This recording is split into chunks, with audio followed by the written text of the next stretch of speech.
If you were a teenager in Toronto in the mid-1960s, chances are you were among the roughly 120,000 screaming fans who attended one of the 6 concerts that the Beatles gave at Maple Leaf Gardens from 1964 to 66. And chances are you were a member of the official Beatles fan club, which I was, and which had members from coast to coast. But as our next guest, Piers Hemmingsen, will tell you, there's a whole huge history of fascinating information about the Beatles and their connection to Canada that you didn't know. Piers has written the first volume in a 2-volume collection called The Beatles in Canada, which is the product of years of painstaking research. And as a lifelong Beatles nut, I can tell you that I'm in absolute awe of what you've done here, Piers. Yeah, so, amazing. First of all, welcome to Toronto Files. Thanks for joining us. And thank you. Yeah. And let me ask you, what prompted you to write such an extensive book, roughly 50 years after the Beatles first visited? Well, I think number one, like you and like Helen, I've been a Beatles fan for a long time, and I've followed the group through all of its incarnations and history, solo things, etc. But I think if you go into any good bookstore, good bookshop, you'll see all kinds of books about the Beatles, but you won't really find any books about the Beatles' history in Canada. There's been 1 or 2 over the years, but nothing, I think, that would sort of stand alongside some of the bigger works that have been prepared about the group, certainly in England or the US. So I wanted to make sure that wasn't the case. Mm-hmm. And you found plenty of material to work with, obviously. I found plenty of material, and I was just so blessed with having access to people who made it happen in Canada. And I think it was my duty, if you will, like a Royal Canadian Mounted Police, to do this job and to do it as best as I could, and to make sure that as many of the stories were captured, and that the dates were correct, and that when people read the book, they'll know that it's a pretty good telling of the story. It's almost a day-by-day account. Almost. Yeah, almost. Extraordinary. Yeah. Can you describe the atmosphere in Toronto in 1964 when the Beatles played those 2 concerts here? I mean, how big were they, and how affected was the city? Well, I didn't live in Toronto. I lived in Western Quebec near Ottawa, but I do know from my research and from video footage and from meeting the people who were here that it was pandemonium. There was a military-style operation underway between Maple Leaf Gardens, the City of Toronto police force. They had something like anywhere from 1,200 to 1,500 police working through the entire Beatles visit in 1964. And the King Edward Hotel. Around the King Edward, around Maple Leaf Gardens, out at Malton Airport. So it was crazy. And I think the reason, and it's all documented, the reason that the Beatles came back to Toronto is primarily because the security and was well handled, and the fans. You mentioned the fan club. Toronto had the largest Beatles fan club organized starting in 1963 in North America. Really? So upwards at one time of 100,000 fans were members of the fan club. In fact, you may get to this later, but when the Beatles came to do Ed Sullivan, there was no U.S. fan club. They brought the 2 girls down from Toronto to be there with the Beatles, to handle their mail, etc. I remember there was tons of competition. I was about 14 years old at the time, and I remember the competition to try to get tickets for those 2 concerts at the Gardens. But aside from the competition for tickets, there was also a little war going on between Toronto's top 2 rock music stations, Chum and CKY at the time. Tell us a little bit about that. Well, I think initially when I was doing my research, Chum was late to the Beatles, so the Beatles had a big fan base in Canada. They were #1 in London, Ontario in 1963. However, Chum just wasn't on top of the Beatles at the beginning. In fact, I did interview Emily Moriak from Chum, who told me that when their switchboard was flooded with calls, they thought it was the same kid. They didn't take it seriously. CKEY was probably, like Chum, was a bit late to the Beatles as well, but they had Dave Mickey, they had some great DJs Yeah. on CKEY, but at the end, like you said, it came down to a clash, and they were scrambling to get a hold of Trudy Metcalf, who was, of course, the founder of the Beatles fan club in Toronto, Scarborough. And once Chum had figured out what was going on, they bankrolled the fan club. They gave the fan club access to their logistics. The mail bags came to Chum. You know, Fabulous marketing and took over. promotion. Absolutely, Yeah. and she even had a show with Dave Johnson on Chum. yeah. CKEY was eclipsed. They did try and do a few things. They had various promotional items they would send out, but when the Beatles came to town in Toronto in 1964, September the 7th, there were, you know, CKEY had a trailer, Chum had a trailer right there on Carlton Street, and it was competition, but Chum, you know, through the couple of years that the Beatles were huge, they had the fan club locked up and the keys to it. Yeah. Wow. So was Toronto the only city in Canada to have those Beatles concerts? No, Vancouver was actually the first to host the Beatles. They only had one concert. Believe it or not, it didn't sell out in a hurry. And it was Harold Ballard in Toronto who basically did a little bit of trickery to get a second show.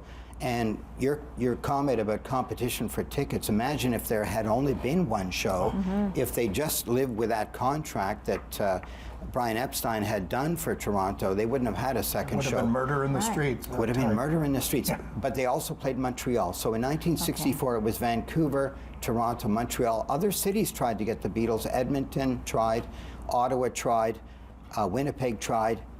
There was just such demand for concerts on that tour, and they could only do 3 in Canada. They never came back to Vancouver. The Beatles were run off the field in Vancouver, lack of security there. Really? In Montreal. So Toronto got it right. Toronto got it right, and with the FLQ crisis in Quebec, Ringo had a death threat that was communicated through the police force in Montreal, so they weren't exactly feeling good about the security in either Vancouver or Montreal, but I think Toronto was very important. Do you know, there's so much in this book that people didn't know, or very few people knew, or would know to this day. And one of the things that I found fascinating, and I didn't know, was that George Harrison had relatives in Canada. Tell us about some of those kind of behind-the-scenes connections that the lads had. Well, George's uncle Edmund lived not far from this studio, just down at the corner, I believe, Leslie and Don Mills. Wow.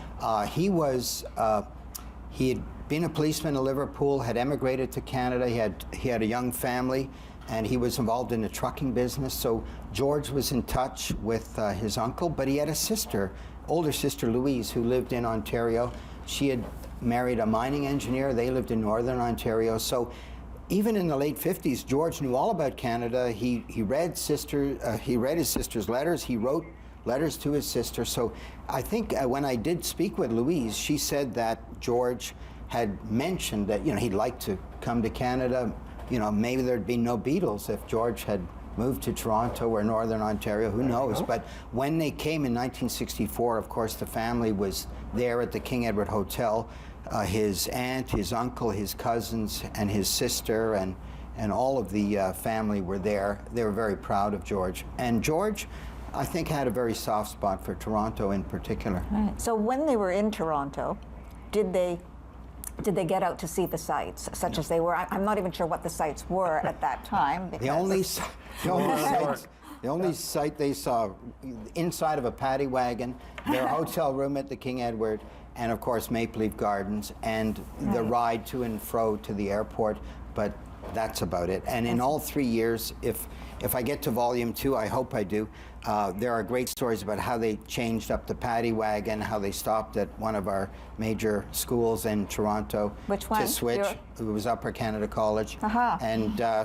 And they had to change up the route from the airport each time. So either in the nighttime or the daytime. This is for security purposes?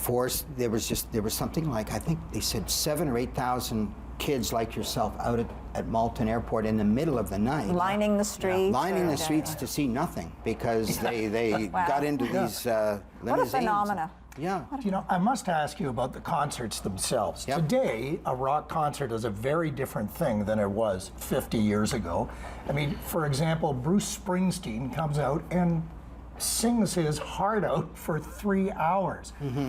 Almost every performer today is expected to do at least 90 minutes, but the Beatles didn't do that, did they? What would they have done in their concerts? Well, you know, if you go back to the beginning of rock and roll in Canada, it was predominantly package tours that came through places like Maple Leaf Gardens. They'd put 11 or 12 acts on a bill. It wasn't that much different in 1964. They had a lot of opening acts. They would drag it out, and then of course they had 2 shows. So you had people like Jackie DeShannon, or you had Bill Black Combo, you know, sort of pop acts, but generally by the time the opening acts were done, there was only a half an hour left for the Beatles to perform. So how many songs could they do in that? They 10 songs? on average 10 or 11 songs, Yeah. and Wow. and even then, if you listen to the recordings of each song that they did, usually with a lot of crowd in the background, couldn't hear anything they didn't anyway. play the whole song. They do what they could. They could barely hear what they were playing, was the real truth. I want to ask you about the small town of Smiths Falls, Ontario. yes, About yeah. 50 miles south of Ottawa. Today it's known as the home of LPGA golfer Brooke Henderson. I had to get that in. Of course, of course. But there's a unique connection to the Beatles. Tell us about that. Yes, the very first Beatles record pressed in North America was pressed at the RCA Victor plant at Smith Falls, Ontario, in February 1963. It was freezing cold. The staff were there working with this hot material to stamp out records. And it is actually the birthplace of Beatles music in North America, because that is where the very first Beatles record was stamped out. It was Love Me Do. The flip side was P.S. I Love You. All right. And RCA Victor had the job of pressing records for Capitol Records until, well, pretty much through the 60s, although they did share it with other companies later on. But we're actually having a celebration of their role, Smith Falls, on March the 12th to help launch the book as well.